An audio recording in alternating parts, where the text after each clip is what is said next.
ప్రత్యేకంగా హృదయపూర్వకంగా జైభీములు తెలియజేస్తున్నాను. మీరందరూ గుర్తించుకోవాల్సిన ఒక్కొక్క విషయం మాత్రం గుర్తుపెట్టుకోండి. దళితులంటే కేవలం ఎస్సీలు మాత్రమే కాదు. ఆర్థికంగా ఎవరైతే వెనుకబడి ఉండారో, సామాజికంగా ఎవరైతే అంచబడి ఉండారో, రాజకీయంగా ఎవరైతే అనగబడి ఉండారో వీళ్ళందరూ కలిపి దళితులు. ఆ దళితులు అనే పదము కేవలం ఎస్సీలకు మాత్రమే ఉపయోగిస్తున్నారు. కుటుంబపు మార్పు ఎక్కడి నుంచి వస్తుంది? మార్పు మన జాతిలో సాటి కుటుంబానికి విచారణ కూడా లేకుండా నన్ను 5 సంవత్సరాల నుంచి నా కొడుకుని జైల్లో వచ్చి ఇబ్బంది పెడుతున్నారు. శిక్ష వేసినా సరే 2 సంవత్సరాల్లో బయటకు వచ్చేవాడు. కానీ 5 సంవత్సరాల నుంచి నా కుటుంబానికి నా కుమారుడు తోడు లేకుండా నేను మానసిక వ్యధతో చచ్చిపోతున్నానని చెప్పి ఆ తల్లికి తోడుండాలనే ఉద్దేశంతోనే సమతా సైనికులు ఈరోజు వాళ్ళకి మద్దతుగా ఉండాలని నిర్ణయించడం జరిగింది. మద్దతుగా ఉండాలా వద్దా? ఆ కుటుంబానికి అండగా ఉండాలా వద్దా? ఇక నుంచి రావడం జరిగింది. ఖచ్చితంగా మన సమతా సైనికులందరూ ఆమె ఎన్ని రోజులు దీక్ష చేస్తే ఆమెతో పాటు మనం కూడా ఇక్కడే ఆమె బాధ ఈ ప్రభుత్వానికి తెలిసేంత వరకు మనందరం ఆమెకు అండగా ఉండాలని కోరుకుందాం. మీరందరూ ఉండదలుచుకున్నారా లేదా? ఉండదలుచుకున్నారా లేదా? జై భీమ్. మనందరూ బాబాసాహెబ్ అంబేద్కర్ చిత్రపటానికి రెండు దాటి దగ్గర పెట్టండి. దయచేసి ఇంటెలిజెన్స్ పోలీసు వారు మీరు దయచేసి బయటికి వెళ్ళాలి. దయచేసి మాకు సహకరించండి. మేము ప్రశాంత్ సునీల్ ఒక గేటు దగ్గర, షిండే ఒక గేటు దగ్గర ఉండాలి.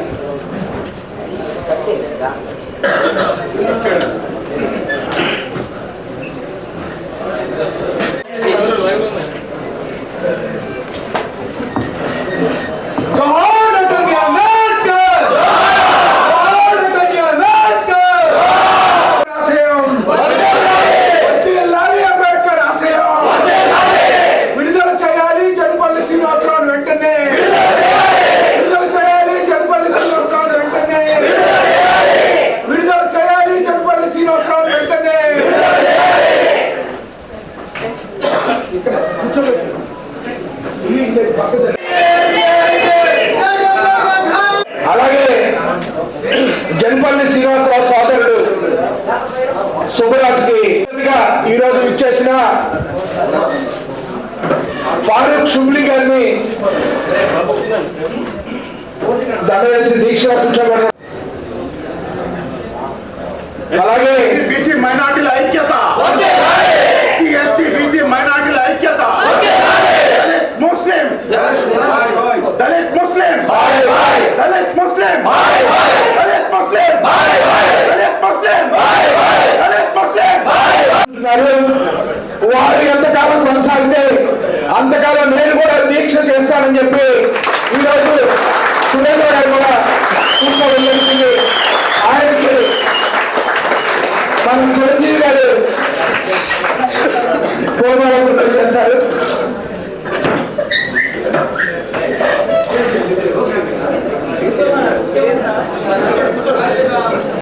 అధ్యక్షురాలు శ్వేతా బుడిమురి గారు తన ఎంతో ఆరోగ్య సమస్యలతో సతమతమవుతున్నప్పటికీ ఆ కుటుంబం ఎన్ని రోజులు ఆమె పూలపరాకృతం చేయవలసిందిగా లహరిని వేదిక మీద పిలుస్తున్నారు.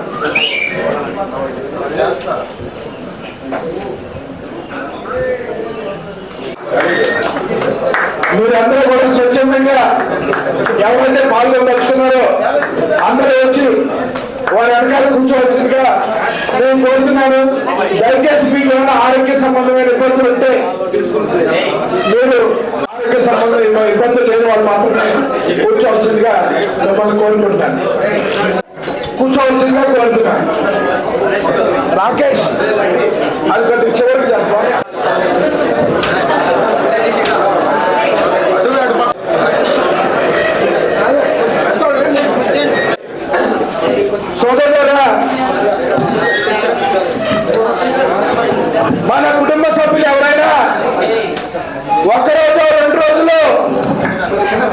జైల్లోనే ఉంటేనే మనం మానసికంగా చాలా కుంగిపోతాం.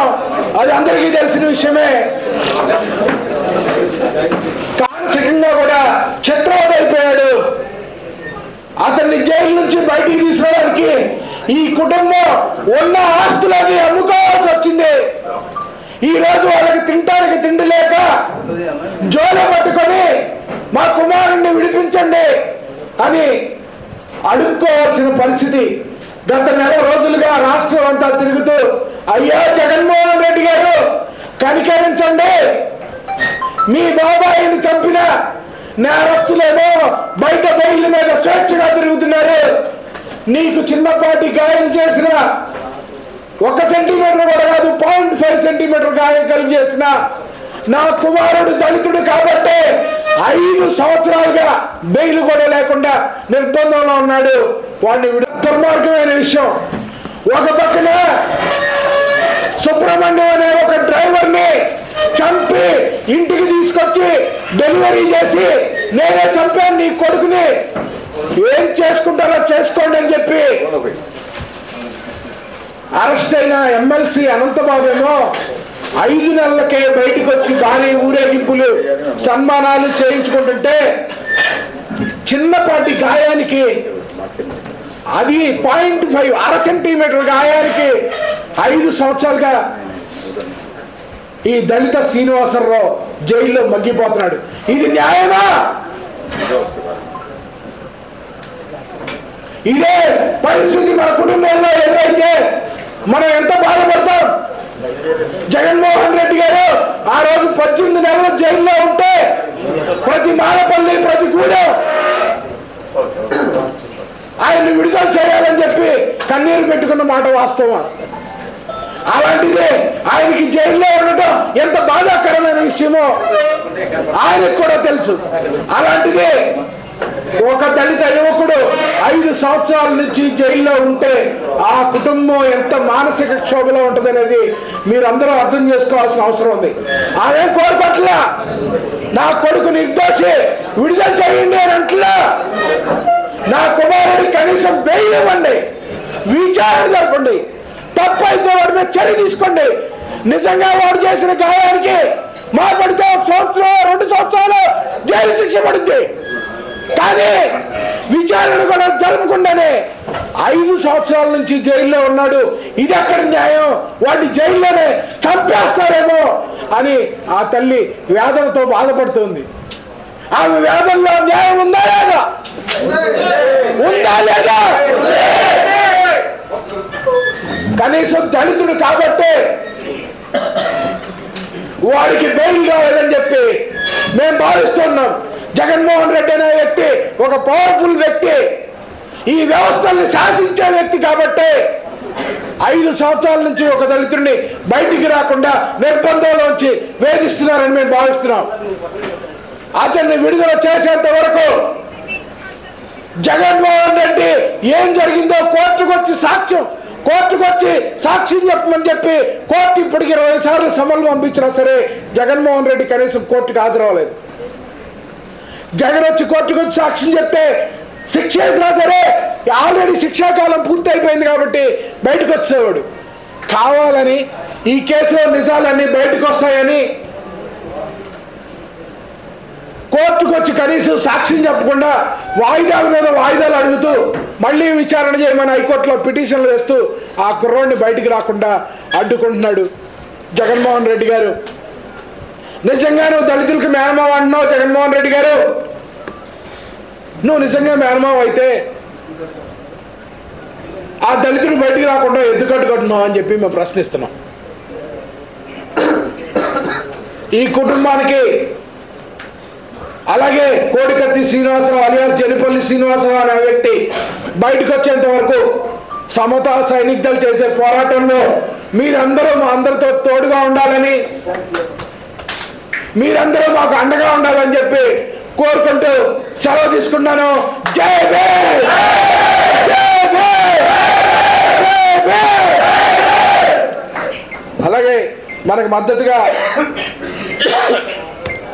ఆ కుటుంబాన్ని చాలా రోజుల నుంచి కాపాడుకుంటూ ఆ కుటుంబానికి కావలసిన నైతిక మద్దతును అందిస్తూ ఉన్నటువంటి ముస్లిం హక్కుల పోరాట సమితి రాష్ట్ర అధ్యక్షులు మా మిత్రులు అంబేద్కర్ వాదిగా అంబేద్కర్ సిద్ధాంతాలని ముస్లిం సమాజంలో విస్తృతంగా ప్రచారం చేస్తూ ముస్లిం సమాజానికి కూడా ఈ హక్కులు రావడానికి కారణం, ఈరోజు ముస్లిం సమాజం కూడా ఇంత ధైర్యంగా ఉండడానికి కారణం డాక్టర్ బాబాసాహెబ్ అంబేద్కర్ మాత్రమే అని చెప్పి పనిచేస్తున్నటువంటి మన అంబేద్కర్ వాది ఫారూక్ షుబ్లీ గారిని మిమ్మల్ని ఉద్దేశించి మాట్లాడవలసిందిగా కోరుతున్నాను. జై భీమ్, జై భీమ్, జై భీమ్.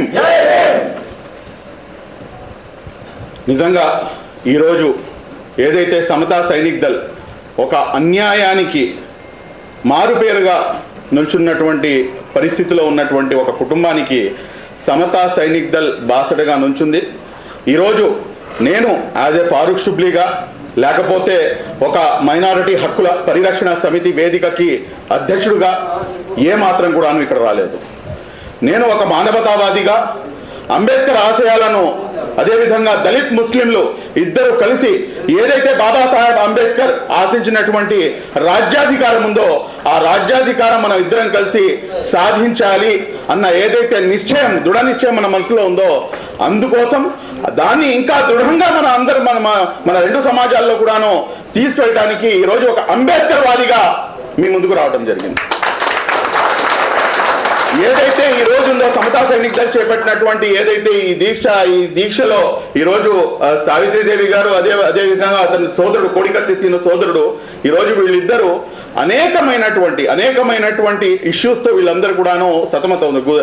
లాస్ట్ 5 years నుంచి, అంటే ఎన్ని విధాలుగా, అంటే ఇది ఒక లిటరల్ ఎగ్జాంపుల్. ఈరోజు అంటే వీళ్ళు ఇక్కడ వరకు చేరుకోవడానికి ఏమేం జరిగింది అనేది సమతా సైనిక్ దళ్ రాష్ట్ర అధ్యక్షులు పింకీ గారికి, అదేవిధంగా మన మిత్రుడు సోదరుడు సురేంద్రకి, అదేవిధంగా మాకు మాత్రమే తెలుసు. అంటే అన్ని విధాలుగా కూడాను ఈ రోజున రాష్ట్రంలో ఈ విజయవాడలో ఎక్కడైనా కానీ మూలనా కూడాను మీకు పోలీసులు కనిపిస్తున్నారంటే దానికి కారణం ఇదే. వీళ్ళు ఇక్కడ దాకా రాకూడదు, వీళ్ళని ఏ రకంగా అయినా కానీ అడ్డుకోవాలి అని చెప్పి. ఈరోజు పరిస్థితి ఎంత దారుణంగా ఉందంటే నిజంగా ఈరోజు నిన్న సోదరుడు ఒక మీడియాతో మాట్లాడుతూ ఆ మీడియాతో మాట్లాడినటువంటి మాటలు ఏమిటంటే, జల్పల్లి శ్రీనివాస్ సోదరుడు, ఇక్కడ కూర్చున్నటువంటి సోదరుడు 125 అడుగుల ఏదైతే మీరు అంబేద్కర్ అంటే ప్రాణం లేని అంబేద్కర్ విగ్రహాన్ని అయితే మీరు కట్టారో, కానీ అంబేద్కర్ వాది మరియు అదేవిధంగా అంబేద్కర్ గారికి వారసుడైనటువంటి కోడికత్తి సీను అలియా జలపల్లి శ్రీనివాస్ని మీరు కటకాల వెనకాల పంపించేశారు అని చెప్పేసి అతను చెప్తే అతని యొక్క వేదన నిజంగా వర్ణించలేదు. ఈరోజు మన సమాజాన్ని మీద ఏంటంటే ఏదో విధంగా ఏదో చేశాము, మేము ఏదో ఉద్ధరిచ్చిస్తున్నాము అని చెప్పేసి మా మొహం మీద ఇంత పడేసి మీరు ఇష్టం వచ్చినట్టుగా పనిచేసుకుంటూ ముందుకు కొనసాగుతున్నారు. ఏదైతే నిజమైనటువంటి రాజ్యాధికారం ఉందో ఆ నిజమైనటువంటి రాజ్యాధికారం మా చేతికి ఇవ్వట్లేదు. ఈ రోజు మీరు చూసుకుంటే కనుక అన్న ఇందాక అన్ని అంశాలను కూడా ప్రస్తావించాడు. ఎన్ని ఇష్యూస్ ఎక్కడి నుంచి మొదలు పెట్టాలి, ఎక్కడికి ఎండ్ చేయాలో తెలియదు. గుండె తరుక్కుపోతుంది. ఎందుకు అంటే కేవలం మనం బహుజనులం కాబట్టి, దళిత వర్గాల నుండి మైనారిటీ వర్గాల నుంచి మేము ఉన్నాం కాబట్టి ఈరోజు మాపై అనేకమైనటువంటి దాడులు, ఎక్కడి నుంచి మొదలు పెట్టాలి, ఎక్కడికి ఏం చేయాలో కూడా తెలియనటువంటి పరిస్థితి. ఈరోజు రాష్ట్రంలో చూసుకుంటే కనుక ఎమ్మెల్సీ అనంతబాబు అతను చేసినటువంటి ఘనకార్యం నిజంగా అంటే సభ్య సమాజం మనం ఇంకా ఎక్కడ ఏ విధంగా తీసుకొని ముందుకు వెళ్ళాలో కూడాను అర్థం కానటువంటి పరిస్థితి. ఈరోజు కోడికత్తి శ్రీనివాస్ ఇతను లాయర్ ప్రాక్టీస్ ఉంటారు, మన ఉన్నతంగా ఉన్నాయి చూడండి. అతను బయటకు వచ్చి నేను నా సమాజానికి ఏమైనా చేయాలి అంటున్నాడు. అతను ఇచ్చినటువంటి వాంగ్మూలం నిజంగా చూస్తే కనుక ఆ వాంగ్మూలం చూసిన తర్వాతనే నా యొక్క ఏదైతే డిసిజన్ ఉందో ఆ డిసిజన్ పూర్తిగా మార్చుకొని, లేదు ఈ కుటుంబానికి మనం ఖచ్చితంగా మనం వెన్నంటూ నుంచోవాల్సినటువంటి అవసరం ఉంది అని చెప్పేసి అతను రాసినటువంటి ఆ లేఖలు ఏంటంటే, ఏదైతే ఇన్సిడెంట్ జరిగిందో ఆ ఇన్సిడెంట్ జరగక 3-4 రోజుల ముందు ఏదైతే ఆ కోడి కత్తి ఉందో ఆ కత్తి ఏదైతే ఉందో ఆ కత్తిని ఆల్మోస్ట్ 3 నుంచి 4 రోజులు అతను ఎవ్రీడే దాన్ని స్టెరిలైజ్ చేసేవాడు. ఎందుకు స్టెరిలైజ్ చేస్తారండి? స్టెరిలైజ్ ఎందుకు చేస్తారంటే ఏదైతే పన్నాగం పన్ని ఈ రోజు ముఖ్యమంత్రిగా మీరు అధికారంలోకి రావడానికి ఈ రోజు నా దళిత బిడ్డని, దళిత సోదరుని మీరు ఒక పావుగా వాడుకొని మీరు ముఖ్యమంత్రి పీఠంపై అధిష్ఠించి కూర్చున్నారు. కూర్చున్న తర్వాత ఈ రోజు మీరేమో వాళ్ళని పట్టించుకోవట్లేదంటే ఎంత దారుణమైనటువంటి అంశం ఇది, ఎంత ప్రీ ప్లాన్డ్ గా ఇది జరిగిందనేది చాలా స్పష్టంగా అర్థమవుతుంది. ఇక్కడ లోకల్ కోర్టు వాళ్ళకి బెయిల్ ఇచ్చినా కానీ మళ్ళా వాళ్ళకి బెయిల్ క్యాన్సిల్ చేయడానికి రాష్ట్ర ప్రభుత్వం బెయిల్ క్యాన్సిల్ చేయించిందన్న సంగతి మనం మర్చిపోకూడదు. ఈ రోజు ఎన్ని సంఘటనలు జరిగినా కానీ ప్రతి సంఘటనలో కూడాను మాక్సిమం ఏంటంటే దాంట్లో దళితులైనా ఉంటున్నారు, లేదంటే కనుక ముస్లిం మైనార్టీ వర్గానికి చెందినటువంటి ప్రజలైనా ఉంటున్నారు. ఎక్కడి నుంచి మొదలు పెట్టాలో ఎక్కడి నుంచి ఎండ్ చేయాలో కూడా తెలియనటువంటి పరిస్థితి. ఇది కాంట్ బట్ సిచ్యువేషన్ అంటే ఇప్పుడు కాకపోతే మరెప్పుడు, ఇప్పుడు కాకపోతే మరెప్పుడు, ఇప్పటికైనా కానీ మనం అందరం కూడాను ఏకంగా ముందుకు కదలాల్సినటువంటి అవసరం ఉంది. రాష్ట్రంలో ఎక్కడైనా కానీ ఏదైనా సంఘటన జరిగితే కేవలం ముస్లింలపై జరిగితే కనుక ముస్లింలు మాత్రమే మాట్లాడుతూ ముస్లింలకు అన్యాయం జరుగుతుంది, ముస్లింలు అన్యాయం జరుగుతుందంటే ముస్లిం సమాజం లేని వాళ్ళు ఎవరైతే ఉన్నారో, మన దళిత సోదరులు, మన బీసీ సోదరులు ఎవరైతే ఉన్నారో వాళ్ళు మనుషులు కాదా? వాళ్ళ గురించి మనం మాట్లాడేటటువంటి బాధ్యత ముస్లిం సమాజంపై లేదా అని చెప్పేసి కూడాను ఈ సందర్భంగా మీ అందరి ముందు కూడా నేను అందరినీ కూడా తెలియజేస్తూ రాబోయే రోజుల్లో ఖచ్చితంగా ఏ ఒక్క అంశం జరిగినా కానీ ఖచ్చితంగా మైనార్టీ హక్కుల పరిరక్షణ సమితి యాజ్ ఏ ఫారెస్ట్ షుబ్లీ రాష్ట్రంలో ఉన్నటువంటి 49 కమిటీలు ప్రతి ఒక్కటి కూడాను మీ అందరికీ కూడాను తోడ్పాటుగా నుంచుంటాయని చెప్పేసి, దళిత సమాజానికి మీకు మీరు ఇదిగా ఉంటాయి, అదేవిధంగా దళిత సమాజం కూడాను ముస్లిం మైనార్టీలు కూడాను మీరు దగ్గర తీసుకొని ఇద్దరం కలిసికట్టుగా ముందుకు ప్రయాణం కొనసాగిద్దామని చెప్పేసి తెలియజేస్తూ ఈ యొక్క ఏదైతే ఈ పోరాటం మొదలైందో ఈ పోరాటం ఇన్షాల్లా ఏదైతే మా యొక్క హక్కుల సాధన ఉందో ఆ జలపల్లి శ్రీనివాస్ బయటకు వచ్చేంత వరకు ఇన్షాల్లా కొనసాగించాలని చెప్పేసి ఆశిస్తూ ఈ యొక్క కార్యక్రమం ఇంకా ముందుకు వెళ్ళాలని చెప్పేసి, ఈ కార్యక్రమం పూర్తయ్యేంత వరకు మైనార్టీ హక్కుల పరిరక్షణ సమితి సమతా సైనిక్ దళకి పూర్తిగా మద్దతుగా ఉంటుందని చెప్పేసి, నేను స్వయంగా కూడాను సమతా సైనిక్ దళలో ఒక సైనికుడుగా దీంట్లో పనిచేయడానికి కూడా సిద్ధంగా ఉన్నాను అని చెప్పేసి తెలియజేస్తూ సెలవు తీసుకుంటాను. Thank you very much. జై హింద్, జై భీమ్, జై భీమ్, జై భీమ్. Thank you. పెళ్లికి వెళ్తాము, తద్దినాలకు వెళ్తాము, ఫంక్షన్లకు వెళ్తాము, రాష్ట్రం అంతా తిరుగుతాము. కానీ ఒక దళిత యువకుడిని సాక్ష్యం చెప్పడానికి కోర్టులో బాబు ఇదే అర్థమవుతుంది. ఈ రాష్ట్రంలో ఉన్న అంబేద్కరిస్టులందరికీ, దళిత సంఘాలన్నింటికి, ప్రజానాయకులందరికీ, ప్రజా సంఘాలన్నింటిలో కూడా సమతా సైనికాలు మేము ఒకటే పిలుపునిస్తున్నాము. ఎవరైనా ప్రతి ఒక్కరిని కూడా మహాత్మా జ్యోతిరావు పూలేని గాని, సిద్ధార్థ గౌతమ్ బుద్ధుడిని కానీ, ఛత్రపతి శివాజీ గారిని కానీ, నారాయణ గురు గారి, పెరియారు గారి, వీళ్ళందరినీ కూడా బాబాసాహెబ్ అంబేద్కర్ ఒక్కరే ఈ దేశానికి తెలియజేశాడు. అంబేద్కర్ ఆ తర్వాత అంబేద్కర్ వారసులు అనేటువంటి అంబేద్కర్ వారసులందరూ కూడా ఈ రోజున కూడా మనం జయంతులు వర్ధంతులు జరుపుతున్నాం. మీరందరూ ప్రతిసారి గుర్తించుకోవాల్సిందే ఒక విషయం, ప్రతి గ్రామంలో కూడా దళితులంటే కేవలం ఎస్సీలు కానే కాదు, ఈ దేశంలో ఉన్న ఎస్సీ, ఎస్టీ, బీసీ, ముస్లిం మైనార్టీలు అందరూ కూడా దళితులని చెప్పండి. ఈ రాష్ట్రంలో ఇక్కడ ఏం జరిగినా కూడా ఎవరి మీద, ఎస్సీల మీద కానీ ఏ విధంగా ఈ ప్రభుత్వం వేధిస్తా ఉందో, వ్యవస్థలను అడ్డు పెట్టుకొని తన దగ్గర వ్యవస్థలు ఉన్నాయని పోలీసుల్ని, అలాగే ఎస్బీ వాళ్ళని, ఇక్కడ మనలో కూడా ఎస్బీ వాళ్ళు కూర్చుని ఉంటారు ఒకళ్ళు ఇద్దరు, వాళ్ళని ఏ విధంగా పెట్టి వెంటాడుతూ ఉన్నారో అర్థమవుతా ఉంది. మరి మైనార్టీ హక్కుల పోరాట సమితి సోదరుడు షుబ్లీ గారు, అలాగే ఈరోజు జగన్మోహన్ రెడ్డి కోర్టుకి సాక్ష్యం చెప్పేదానికి రాకుండా 5 సంవత్సరాల నుంచి తాత్పర్యం చేస్తా ఉన్నాడు. ఏదైతే ఎన్నికల ముందు తన మీద కోడికత్తి సీను అనే అమాయకుడిని బలి చేసి మరి భుజం మీద ఆ కోడికత్తితో గీయించుకున్నాడో, ఆ గీయించుకున్న తర్వాత ఏ మాత్రం కూడా ఇబ్బంది లేకుండా హైదరాబాద్ ఫ్లైట్ ఎక్కి వెళ్ళిపోయి అక్కడ హాస్పిటల్లో చేరి మొట్టమొదట తెలుగుదేశం పార్టీ మీద అపవాదు వేశాడు. మేమందరం అప్పుడు ఎమ్మెల్యేలు, చంద్రబాబు నాయుడు గారు ముఖ్యమంత్రి. ఏంటయ్యా ఏం జరిగిందా అంటే, నన్ను చంపడానికి చంద్రబాబు నాయుడు కుట్ర పన్నాడు, నా మీద కత్తితో దాడి చేయించాడు అన్నాడు. ఏం కత్తి అంటే చిన్న కత్తి, కోడి కత్తిది. అసలు ఎక్కడి నుంచి వచ్చింది, ఏంటి వచ్చిందని అంటే, బొత్స తమ్ముడు, ఇదంతా కూడా ఒక మంత్రిగా ఉన్నటువంటి బొత్స తమ్ముడు ఈ నాటకంలో ప్రధానమైనటువంటి కీలక భూమిక వహించాడు. సీను అనే అతన్ని, ఒక అమాయకుడు కుర్రోడు, ఎస్సీ కుర్రోడిని బలి చేశాడు, నమ్మబలికాడు. రేపు మేము అధికారంలోకి వస్తాం, నీకు అన్ని రకాలుగా ఆదుకుంటాం, నీ మీద కేసు ఉండదు, ఏమి ఉండదని చెప్పి ఆ రోజున హత్యా ప్రయత్నం చేయించుకున్నాడు. భారతదేశంలో భారత ప్రధాని చంపేశారు చాలా మంది, అనేక ఉగ్రవాదులు. పంజాబ్ ఉగ్రవాదులు ఇందిరాగాంధీ గారిని చంపారు, తమిళ టెర్రరిస్టులు మరి రాజీవ్ గాంధీ గారిని చంపారు. ఎక్కడా కూడా ఇటువంటి పరిణామాలు ఏ రోజు కూడా జరగల.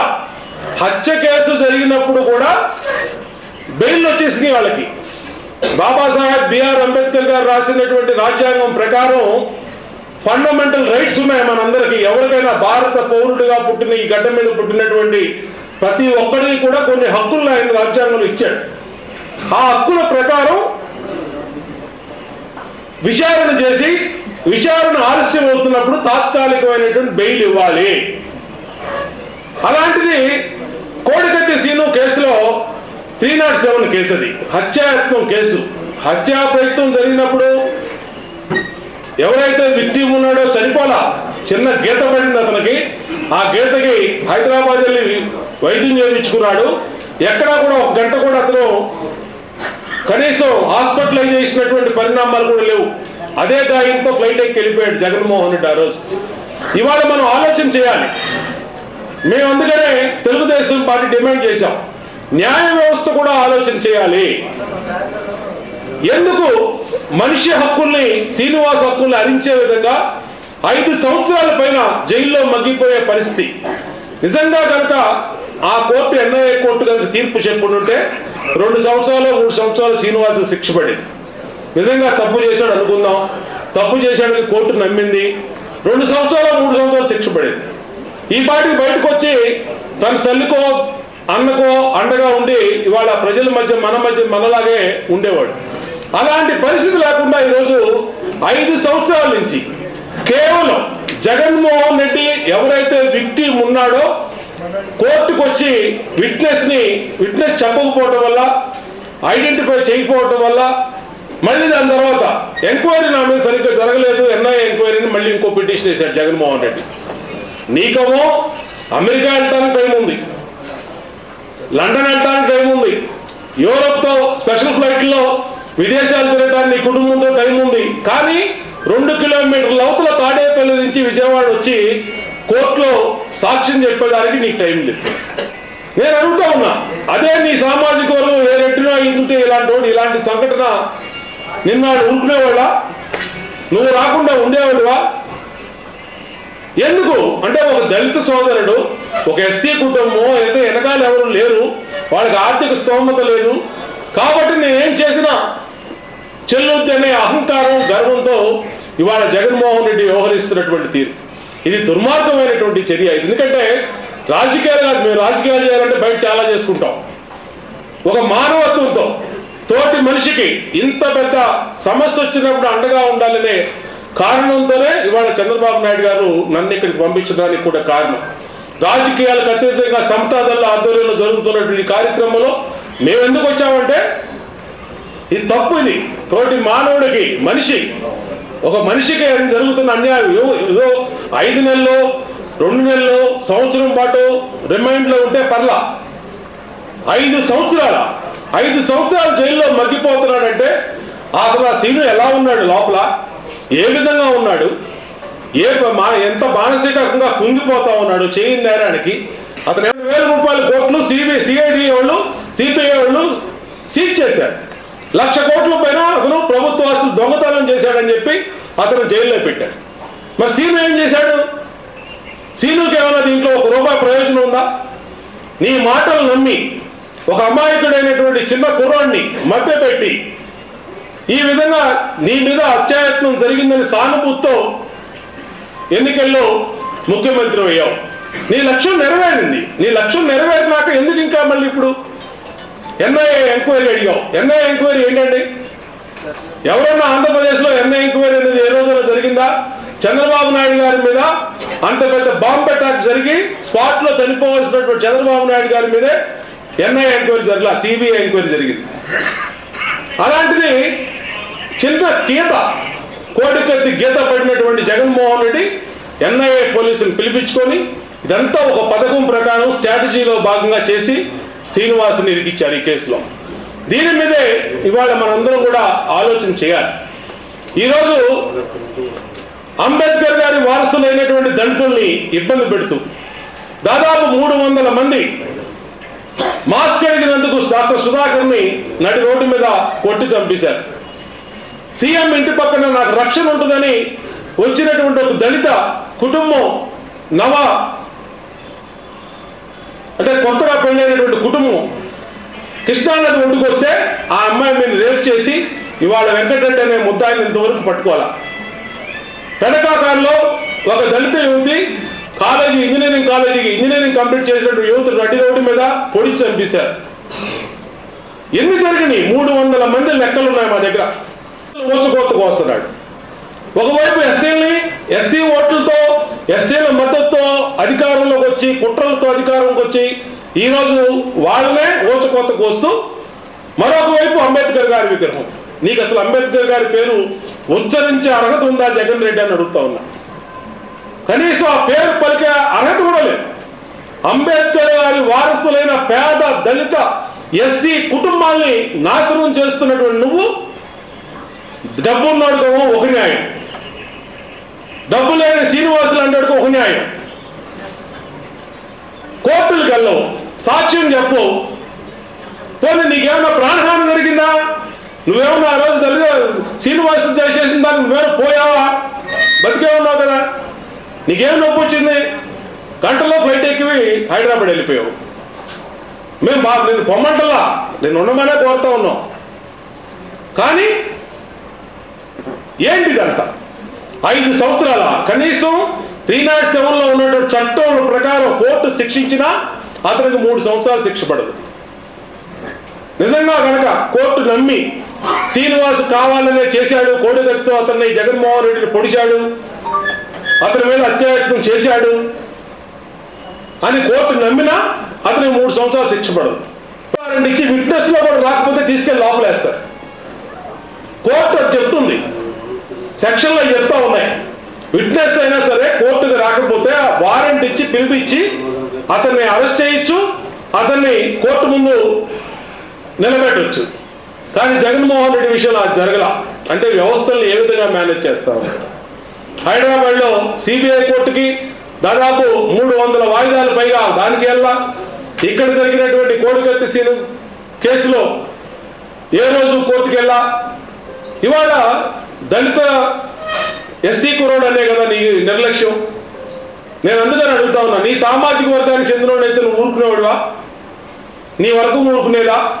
నిన్ను మెడపెట్టి మెడలు ఉంచైనా సరే కోర్టుకు లాక్కెళ్ళి నుంచోబెట్టేవాడు. జరిగిందో జరగలేదో ఏదో చెప్పి సావు అని చెప్పి నీ మీద ఒత్తిడి తీసుకొచ్చేవాడు. అలాంటి ప్రయత్నాన్ని ఈరోజు ఇప్పటికైనా ఆలస్యమైన సమతాదళ్ళు ఏదైతే భుజం మీద వేసుకొని బాధ్యతలు తీసుకున్నారో మరి వాళ్ళందరినీ పేరున అభినందిస్తా ఉన్నా. ఎన్నో ఇబ్బందులు వాళ్ళందరికీ, ఎన్నో ఇబ్బందులు వచ్చినాయి. గత 4 రోజులుగా ప్రతి ఒక్కరి ఇంటి ముందు పోలీసులు ఉన్నారు. ప్రతి ఒక్కరి ఫోన్ ట్యాపింగ్ లో ఉంది. పోలీసులు ఐడి వాళ్ళు ఇంటెలిజెన్స్ వాళ్ళు వెనకాల తిరుగుతున్నారు. ఎన్ని ఒత్తిళ్ళు వచ్చినా ఇవాళ సమతాదళ్ళు వాళ్ళ వెనకాల ఉండటం అనేది సంతోషం. ఇంకా వస్తాయి ఒత్తిళ్ళు, మేము ఉంటాం మీ పక్కన. ఏ టైం అయినా మాకు చెప్పండి, మేము కూడా వచ్చి కూర్చుంటాం. ఎవడు వస్తాడో, పోలీసు వస్తాడా లేదా ఇంకోళ్ళు వస్తాడా, జగన్మోహన్ రెడ్డి వస్తాడో, అందరం కలిసికట్టుగా ఎదుర్కొందామని మీ అందరికీ తెలియజేస్తాం. ఖచ్చితంగా మనందరం కూడా ఇలాంటి ఎవరికి వచ్చినా, ఎప్పుడు వచ్చినా, ఏ ప్రభుత్వంలో వచ్చినా అండగా ఉండవలసిన బాధ్యత మనందరి మీద ఉంది. రాజకీయ కక్ష సాధింపుల కోసం, రాజకీయ స్వప్రయోజనాల కోసం వ్యవస్థను దుర్వినియోగం చేయడం అనేది దుర్మార్గమైనటువంటి విషయం. ఇవాళ అంబేద్కర్ గారి విగ్రహ ఆవిష్కరణ పెట్టాడు జగన్మోహన్ రెడ్డి పీడబ్ల్యూ గ్రౌండ్ లో. కనీసం ఆ పేరు పలికే అర్హత కూడా జగన్మోహన్ రెడ్డికి లేదు. ఆయన విగ్రహాన్ని తాకే అర్హత కూడా లేదు జగన్మోహన్ రెడ్డి. కానీ ఇవాళ ఎందుకు పెట్టాడనంటే మళ్ళా ఎన్నికల్లో మళ్ళీ దళిత ఓట్లు సంపాదించడం కోసం. దళిత సోదరుల్ని చాలా అమాయకులుగా భావిస్తూ ఉన్నాడు జగన్మోహన్ రెడ్డి. ఇవాళ అన్ని రకాలుగా అన్ని రంగాల్లో ముందున్నటువంటి దళిత సోదరులు ఆలోచన, శక్తి ఉంది, ఆలోచన పరులు. ఖచ్చితంగా మాకేం చేశాడు ఇతను, మాకు ఏ విధంగా అన్యాయం చేశాడు, మా వర్గానికి ఏ విధంగా అన్యాయం చేశాడు అనేది ఆలోచిస్తారు. ఆర్థికంగా 27 పథకాలు వృద్ధి చేసి నాశనం చేశాడు. ఇంకా చెప్పుకుండకపోతే చాలా ఉన్నాయి. ఈ సభ వేదిక కరెక్ట్ అయిన వేదిక కాదు అలా ఎన్ని చెప్పుకోవడానికి. ఇది ఏదైతే శ్రీనివాస్ గురించి పెట్టినటువంటి నిరసన దీక్షలో, నిర్హార దీక్షలో నిన్నటి నుంచి వాళ్ళు వెంటపడి వేధిస్తున్నటువంటి పోలీసులకి, ప్రభుత్వానికి ఎదురొడ్డి నిలిచినటువంటి ప్రతి కార్యకర్తను, సమతాదళ కార్యకర్తను హృదయపూర్వకంగా అభినందిస్తూ మేము కూడా దాంట్లో వాళ్ళకి భాగస్వామిగా అండగా ఉంటామని తెలియజేసుకుంటూ మీ అందరి దగ్గర సెలవు తీసుకుంటాం.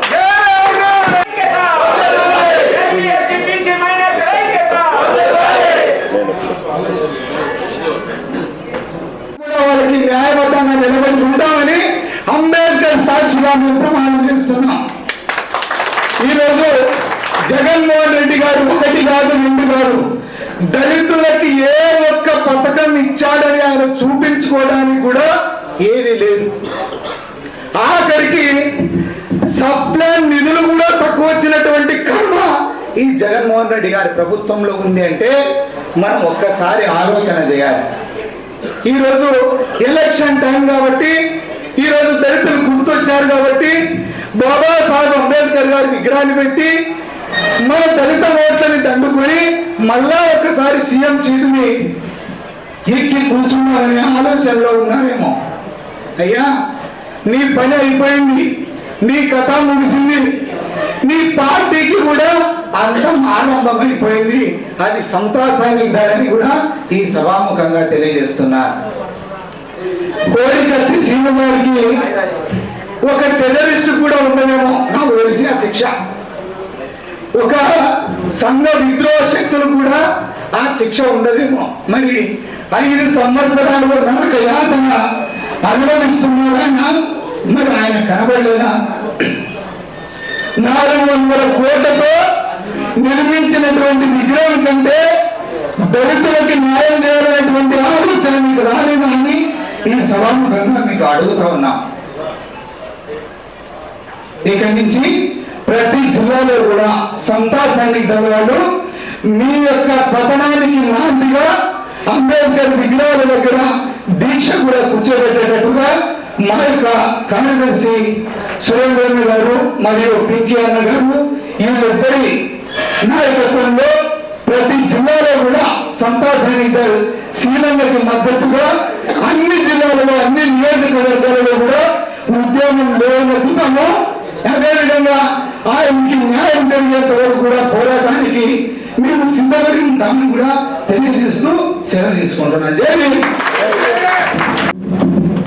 తల్లి గారికి, వాళ్ళ సోదరికి, తెలుగుదేశం పార్టీ మాజీ శాసనసభ్యులు ఉమాగారి గారికి తిరుపతి జిల్లా నుంచి ప్రత్యేకంగా జైభీములు తెలుపుతున్నా. చాలామంది అన్ని రకాలుగా తెలిపారు మనకు అన్ని విషయాలను కూడా. దళితులు ఒక 20-30 సంవత్సరాల ముందు తెలివి తక్కువగాను, చదువులు వెనకబడి ఉండగాను, సంస్కృతిలోనూ వెనకబడే వాళ్ళు కావచ్చు. కానీ ఇప్పుడు ప్రపంచంతో, కాలంతో పరిగెడుతున్నటువంటి జాతి ఏదిరా అంటే అది దళిత జాతి. ఈరోజు అలాంటి దళిత జాతితో ఈరోజు మా జగన్ మామ మాతో పెట్టుకోవడం జరిగింది. మామ నువ్వు వద్దు మామ, మాకు వద్దు మామ, మా జగన్ మామ, మా మేనమామని, మా జగన్ మామ రావాలి, మా మేనమామ రావాలని గత 5 సంవత్సరాల ముందు మేము కూడా కోరుకోవడం జరిగింది. కానీ ఈరోజు మనం అందరం కూడా మా మేనమామ అయినటువంటి జగన్ మామని అదే నోటితో మనం వద్దు మామ అని చెప్పి ఈరోజు మనం అనుకోదాకా రావడం జరిగింది. చాలా మంది చెప్పారు దళితులంటే చాలా చిన్న చూపు ఉంది, చంపి మనల్ని డోర్ డెలివరీ చేసే దాకా మనం వస్తున్నాం. ఈరోజు అలా చంపినటువంటి వ్యక్తులు ఈరోజు ప్రభుత్వం కార్యక్రమాల పైన, వేదికల పైన కూడా అలాంటి ద్రోహాలని హత్య చేసినటువంటి వాళ్ళని కూడా ఈరోజు ప్రభుత్వం, అది కాకుండా ముఖ్యమంత్రి పక్కన కూర్చోబెట్టుకొని ఈరోజు వేదికల పైన బహిరంగంగా అలాంటి వాళ్ళు ప్రోత్సహిస్తున్నారు. అలాంటి మామ మనకు వద్దు. మనకు కావాల్సిన మామ ఏంటంటే గతంలో ఎలా ఉన్నా కానీ రాబోయే కాలంలో మన దళితుల అభివృద్ధి కోరుకునేటువంటి వాళ్ళని మనం కోరుకోవాలి, కానీ ఇలాంటి దళిత ద్రోహి మామని మనం ఏ రోజు కూడా ప్రోత్సహించకూడదని చెప్పేసి తిరుపతి జిల్లా నుంచి మేము ప్రత్యేకంగా మీ అందరూ కూడా తెలియజేస్తున్నాం. గతంలో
Police